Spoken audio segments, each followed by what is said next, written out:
My name is Nismo Nick, and I am here with the all-new 2023 Nissan Z. Over the last few months, everybody has seen the reviews of the car as people have started to get them.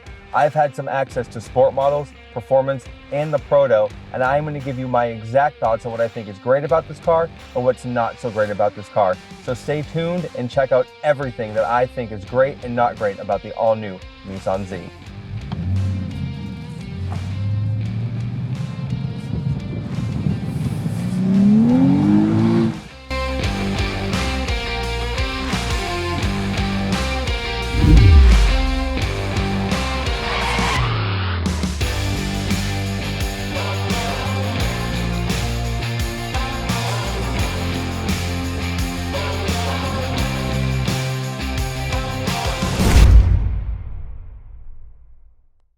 So by now, everybody has seen the 2023 Nissan Z. Well, those who can find one, because we all know that they're not quite out yet. But I've had the opportunity to drive a Sport, a Performance, and a Proto, and many of them over the last few months. And so I really want to convey my true thoughts on this car. A lot of them are great, some of them aren't. But a lot of you don't have wheel time with this vehicle, and I have. So I want to really cover some stuff, answer some questions that I've seen posted on the internet, and really go into what this car is, what this car isn't, and what I think about it. So some things that I really love about the new Nissan Z is Nissan's really done a good job of throwing back all of the previous Zs. With the taillight design, the hood bulge, there's a lot of components that make this car feel like a nostalgic old Nissan, which might be a downfall because there's a lot of things on the inside that make it feel like an old Nissan, maybe not so nostalgic. Your heated seat buttons, your switch gear, your door panels, your climate control, that's all from previous models, previous Zs. And a lot of people don't like that, but it all works. So that's where I kind of do like that stuff, because it's all been tried and true and it just doesn't fail.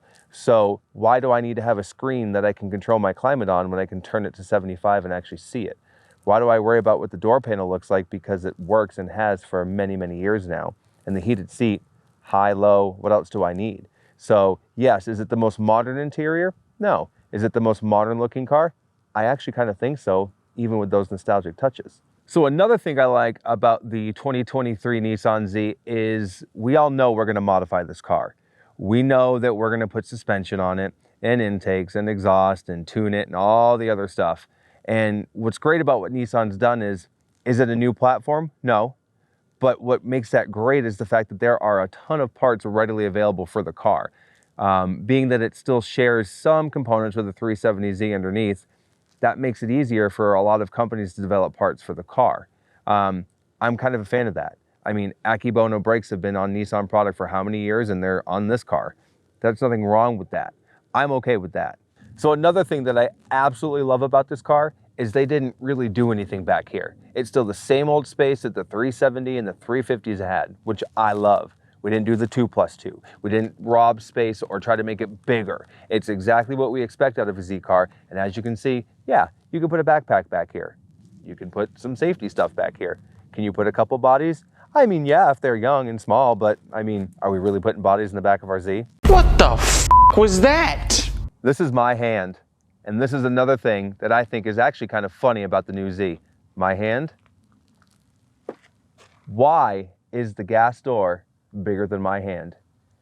I don't know, but what I do know is Nissan is really proud of this gas door because it took designers a long time. There's actually 7 different ways that this is designed to fit the form of the car. Now, one thing I don't like about the new Nissan Z is the gas cap. It is 2023. Why do I have a gas cap? This could completely be capless because Nissan has other products that are capless. The Pathfinder, the Rogue, we've completely gone away from the cap, but yet, you know, 2005 in the house over here with your gas cap. So I love the styling of the new Z. I think most people do, but there's one, I can't say small thing that I'm gonna point out, but this mouth. This has got a gigantic mouth, and at the wrong angle, it just looks terrible. Straight on, not so much. Looking down on it, not so much. But this mouth, and I know Zs are made to have that as one of their reference points for styling, is that big opening. But like Nissan, it's a gigantic mouth. However, there are going to be some accessory bumpers and other things, other models that are going to have a different version of this front end. So that would be great, but the mouth.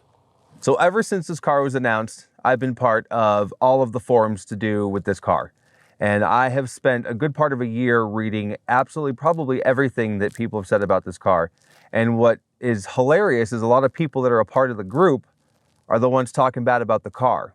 So there's not a lot of people that have had access to the car like I have. There's not a lot of people that own them.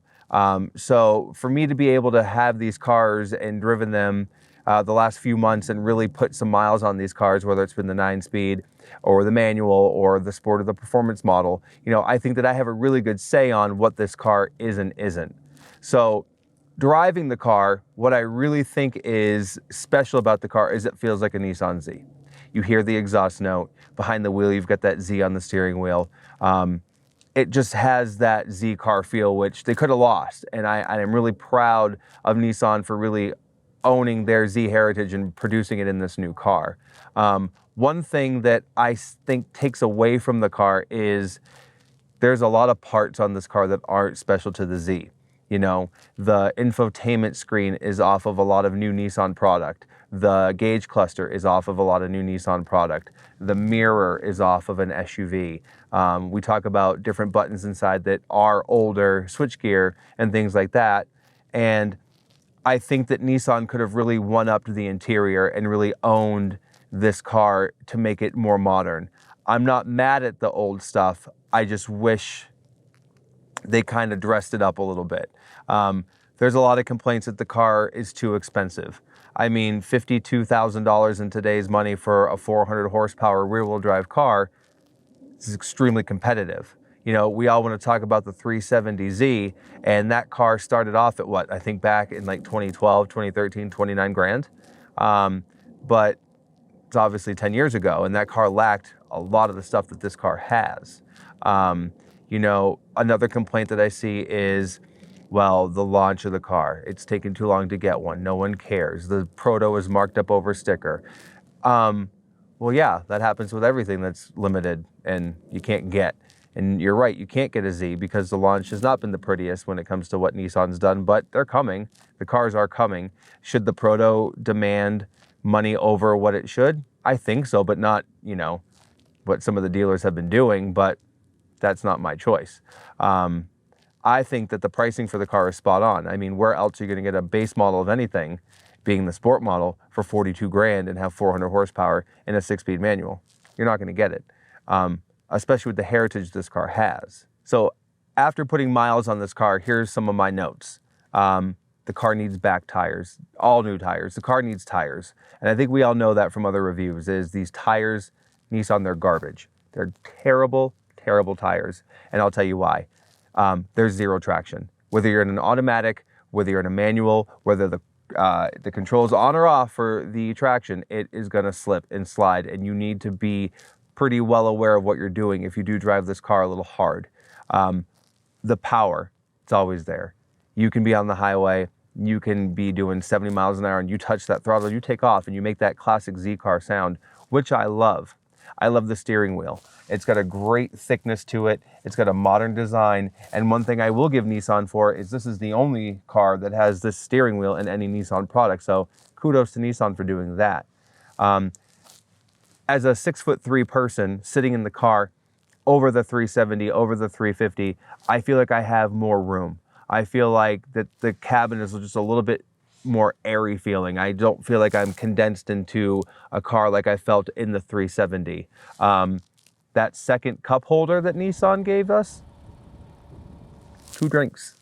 We can have 2 drinks now. And I know that was a huge thing over the last cars, is we've had this one little weird cup holder. And so now we actually have 2. However, there's cup holders in the doors, which 4 drinks, but 4 drinks in this car.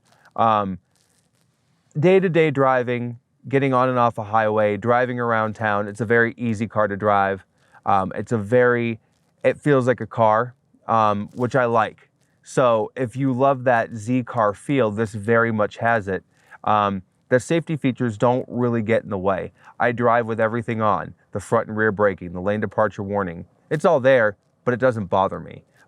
It feels like a sports car. So as the car starts to hit dealerships, as it is, you're gonna see some inventory pop up. You're gonna see some sports and performances, so that's good. There are a few protos still left out there, but they are, as we all know, marked up through the roof. What's to come for the Z this year is getting them. There is a lot of stuff coming for the car, which I want everybody to be excited about. Is there a Nismo version coming? 100%. Is it going to have more power? 100%. Is it going to be the most hardcore Nismo Z that Nissan's ever done? Absolutely. And I can't wait to share details about that car when we get closer to launching that car. Are there going to be a ton of factory accessories for this car? Absolutely. Is there going to be a new bumper? Yeah.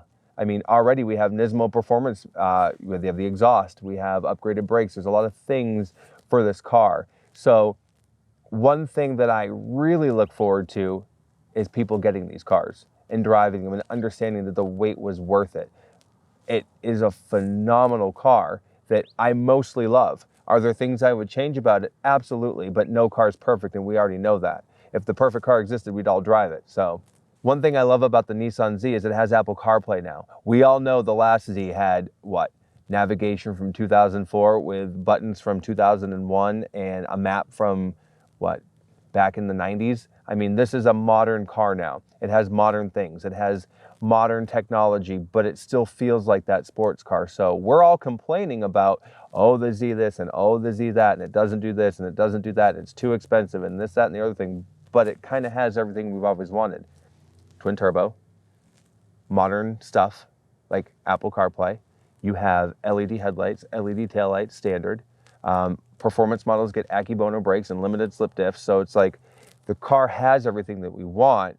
So why do we hate it so much? I don't hate you. I love you. And you should too, because this car isn't that bad. And we all know we're gonna chop it up and slam it to the ground and make it fast and wrap it and do all this stuff to it. So love the Z.